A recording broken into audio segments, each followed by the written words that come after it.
Hi everyone, Amy here with Amy's Wares, and I have a fun stenciled card to share with you today. Now I'm kind of starting in a reverse order here, pulling out my sentiment book. Now I recently got this really pretty different colored glitter cardstock from Joann, and I wanted to kind of match a color with my inks to go with it because I kept wanting to use it and I found that whatever ink colors I kept gravitating towards weren't quite a good match. So what I have here is my swatch sheets from Catherine Pooler, just looking through trying to figure out which one of my inks actually matches this really pretty blue glitter cardstock. So I do decide It's a Boy is the best match in this case from the Spring Fling collection. And here's a photo of the finished card to show you the direction that we're headed.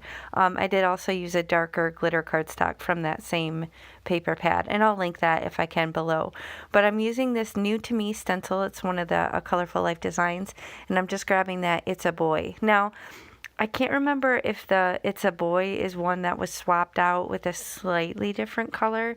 Either way, I didn't switch it out. I'm just using the original It's a Boy color. And then I also grabbed Mint to Be, which I'm almost positive that is one that got swapped out. So just use whatever you have. But I just wanted to show you that I was actually kind of thinking ahead in this case, which I don't normally, but I wanted it to match that glitter cardstock so I could use it. So I'm setting up this Flourish Blooms stencil from A Colorful Life Designs. I am on their design team, and I do have a coupon, AmyFan10. If you use that at checkout, you can save on your complete order. But I'm starting with the It's a Boy, and then I will move into Mint to Be, and then back ultimately to that blue.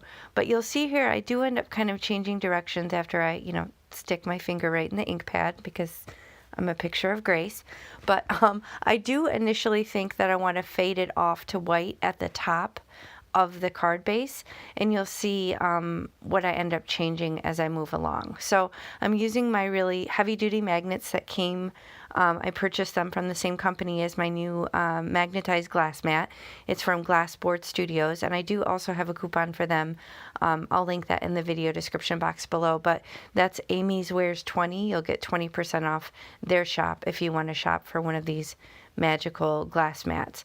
But here I wasn't liking how it faded off into the white. I thought it looked a little unintentional and unfinished, so I decided to just kind of do some ink blending to see if that kind of fixes the problem.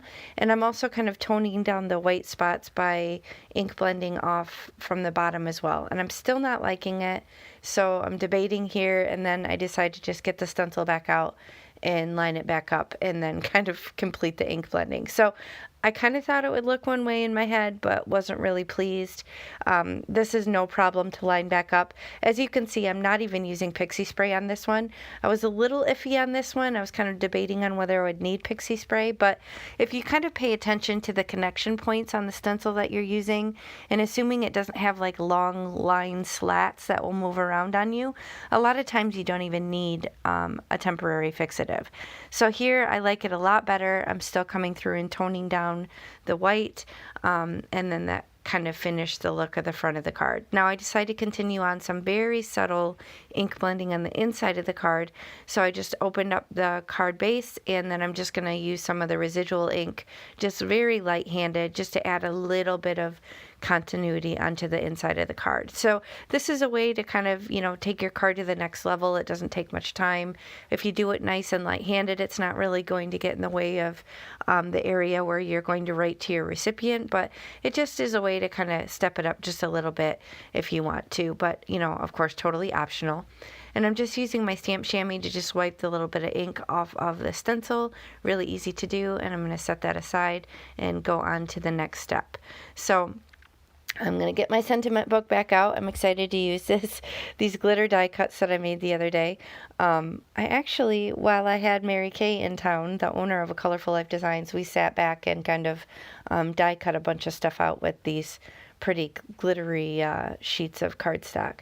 So here I'm pulling out the letters Hey, And then I have also in the scripty font the word girl in this darker glittery color. So this is actually a Concord and Ninth die set. I'll link that if it's still available, but it's just so cool. You could say, hey girl, hey, or just hey girl, or just hey, and add a sub-sentiment. But it was really fun. So I was excited to get that die set. And here you can see I'm searching out my little tittle. I put it on a little piece of low-tack tape and put it in there so I wouldn't lose it. And now I'm just going to use my artist tack to attach the girl down onto this card base. And this card base is actually 120-pound cardstock.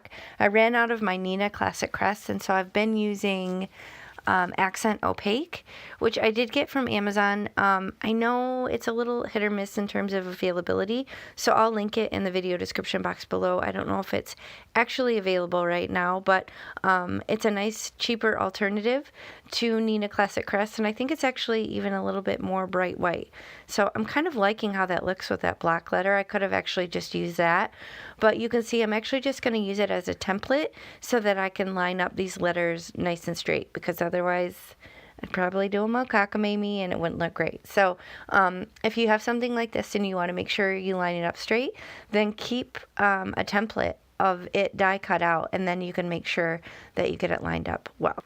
So I'm just using the micro dots again on these letters. These are nice and thick. I could have easily done some liquid glue, but since I had it out, I thought, hey, why not do it? See what I did there? Hey. Anyway, you can just remove the little template, and then that is attached down. Now I was debating on putting it back on because I felt it really helped it pop off the background, but I decided to save that hey for a future card or the outline of it.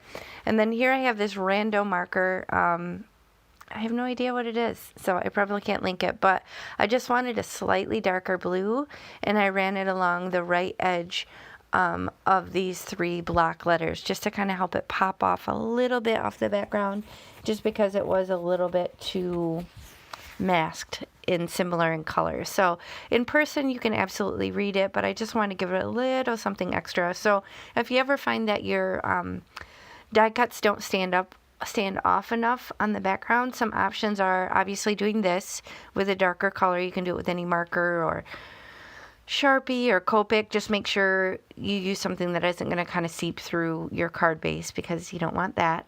Or you could pop it up on a second layer of a darker color and kind of offset it, or some foam.